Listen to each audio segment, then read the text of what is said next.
ದಸರಾ ಉತ್ಸವದ ಉದ್ಘಾಟನೆಯನ್ನು ತಾಯಿ ಚಾಮುಂಡೇಶ್ವರಿಯ ಕೃಪಾಶೀರ್ವಾದದೊಂದಿಗೆ ನಾವೆಲ್ಲರೂ ಸೇರಿ ವಿಜೃಂಭಣೆಯಿಂದ ಉದ್ಘಾಟನೆ ಮಾಡ್ತಾಯಿದ್ದೀವಿ.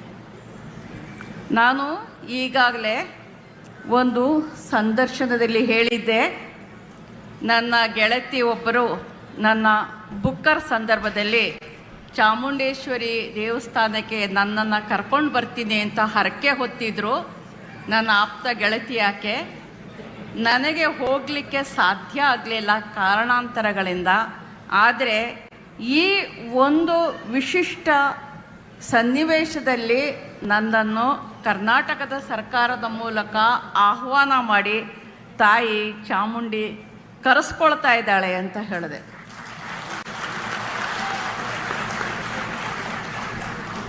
ಈ ವಿಷಯದಲ್ಲಿ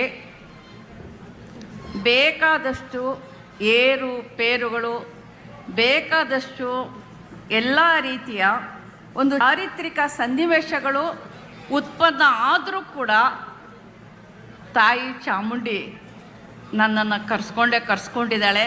ನಾನು ಈಗ ತಾನೇ ಆಕೆಯ ಸನ್ನಿಧಿಯಿಂದ ನಿಮ್ಮೆಲ್ಲರ ಎದುರಿಗೆ ಬಂದು ನಿಂತಿದ್ದೀನಿ. ಸ್ನೇಹಿತರೆ, ಮೈಸೂರು ದಸರಾದ ಈ ಅತಿ ಮಹತ್ವದ ಪವಿತ್ರ ಕ್ಷಣದಲ್ಲಿ ಚಾಮುಂಡಿ ತಾಯಿಯ ಕೃಪೆಯ ನೆರಳಿನಲ್ಲಿ ಈ ವೇದಿಕೆಯಿಂದ ಮತ್ತು ಸಮನ್ವಯದ ಮೇಳ, ಈ ನೆಲದಲ್ಲಿ ಹುಟ್ಟಿದ ಪ್ರತಿಯೊಂದು ಜೀವಕ್ಕೂ ಈ ಮಣ್ಣಿನ ವಾರಿಸುದಾರಿಕೆ, ಸ್ಪಂದನೆ, ಜವಾಬ್ದಾರಿ ಮತ್ತು ನೆನಪುಗಳು ಇವೆ. ಮೈಸೂರು ಅರಸರ ಸಂಸ್ಕೃತಿಯ ಪರಂಪರೆಯಿಂದ ಹಿಡಿದು ಕನ್ನಡ ಭಾಷೆಯ ಹೃದಯದ ಆಳದ ಸ್ಪಂದನದವರೆಗೆ ಈ ಹಬ್ಬವು ನಮಗೆ ನೆನಪಿಸುತ್ತೆ.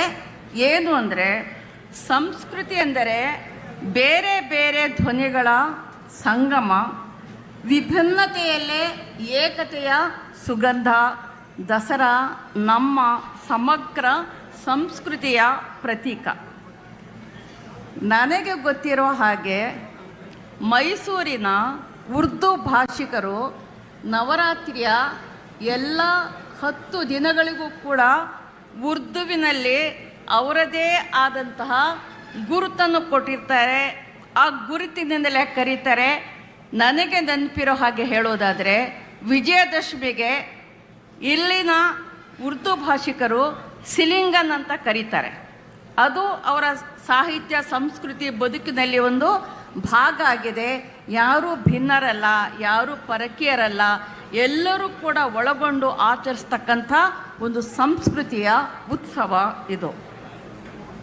ನನಗೆ ಇನ್ನೂ ಒಂದು ನೆನಪಿದೆ ಇದರ ಬಗ್ಗೆ.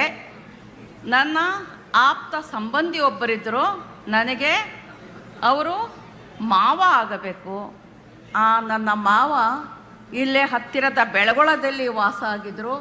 ಮತ್ತು ಅವರು ಮೈಸೂರು ಮಹಾರಾಜರ ಅಂಗರಕ್ಷಕ ಪಡೆಯ ಒಬ್ಬ ಸೈನಿಕರಾಗಿದ್ದರು.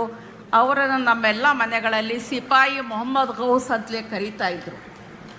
ನನಗೆ ಈಗ ಹೆಮ್ಮೆ ಅನ್ನಿಸುವಂಥದ್ದು, ಮಹಾರಾಜರು ಅವರೊಬ್ಬರೇ ಅಲ್ಲ, ಆ ಥರದ ಅನೇಕ ಅಂಗರಕ್ಷಕರು ಮಹಾರಾಜರಿಗೆ ಇದ್ದರು. ನನಗೆ ಈಗ ಅನ್ನಿಸುವಂಥದ್ದು, ಮಹಾರಾಜರು ಜಯಚಾಮರಾಜೇಂದ್ರ ಒಡೆಯರ್ರವರು ಮುಸ್ಲಿಮರನ್ನು ನಂಬಿ, ಮುಸ್ಲಿಮರ ಬಗ್ಗೆ ಅನುಮಾನ ಪಡದೆ, ತಮ್ಮ ಅಂಗರಕ್ಷಕ ಪಡೆಯ ಸದಸ್ಯರನ್ನಾಗಿ ಮಾಡಿಕೊಂಡು ಅವರ ಬಗ್ಗೆ ಭರವಸೆ ಇಟ್ಟಂತಹ ಪ್ರಸಂಗ ನನಗೆ ನಿಜವಾಗಿಯೂ ಬಹಳ ಹೆಮ್ಮೆ ತರುವಂಥದ್ದು, ಬಹಳ ಆಪ್ಯಾಯಮಾನವಾದದ್ದು ಅಂತ ನಾನು ನಿಮ್ಗೆ ಹೇಳಿಕೊಳ್ಳಿಕ್ಕೆ ಇಷ್ಟಪಡ್ತೀನಿ. ಸಂಸ್ಕೃತಿ ಅಂದರೆ ಹೃದಯಗಳನ್ನು ಒಟ್ಟುಗೂಡಿಸುವ ಸೇತುವೆ. ಅದು ದ್ವೇಷವನ್ನು ಬೆಳೆಸುವುದಲ್ಲ, ಪ್ರೀತಿಯನ್ನು ಹರಡುವುದೇ ಅದರ ಗುರಿ. ನನ್ನ ಧಾರ್ಮಿಕ ನಂಬಿಕೆಗಳು, ನನ್ನ ಜೀವನ ಪಾಠಗಳು ಯಾವಾಗಲೂ ಹೊಸ್ತಿಲ ಗಡಿಯಾಚೆ ದಾಟಿಲ್ಲ. ಅವು ಯಾವತ್ತೂ ಪ್ರಾಣಿಯನ್ನು, ಮನುಷ್ಯನನ್ನು ನೋಯಿಸದ ಜೀವಪರ ಮಾನವೀಯ ದರ್ಶನವನ್ನು ಬೆಳೆಸಿವೆ. ಈ ನೆಲದ ಸಂಸ್ಕೃತಿ ನನಗೆ ಕಲಿಸಿದ ಪಾಠ ಅಂದರೆ, ಎಲ್ಲರನ್ನು ಒಳಗೊಳ್ಳುವ ಮನಸ್ಸು, ಎಲ್ಲರ ಬದುಕನ್ನು ಗೌರವಿಸುವ ಹೃದಯ. ಇಂದು ಇಡೀ ಜಗತ್ತು ಯುದ್ಧದ ಹಾದಿಯಲ್ಲಿ ನಡೆಯುತ್ತಿರುವಾಗ ಮನುಕುಲವು ದ್ವೇಷ ಮತ್ತು ರಕ್ತಪಾತದಲ್ಲಿ ಮುಳುಗುತ್ತಿರುವಾಗ ಮೈಸೂರು ದಸರಾ ಘೋಷಣೆಯು ನಮ್ಮೆಲ್ಲರ ಕಿವಿಯಲ್ಲಿ ಪ್ರತಿಧ್ವನಿಸಲಿ. ಇದು ಶಾಂತಿಯ ಹಬ್ಬ, ಇದು ಸೌಹಾರ್ದದ ಮೇಳ, ಇದು ಸರ್ವ ಜನಾಂಗದ ಶಾಂತಿಯ ತೋಟ.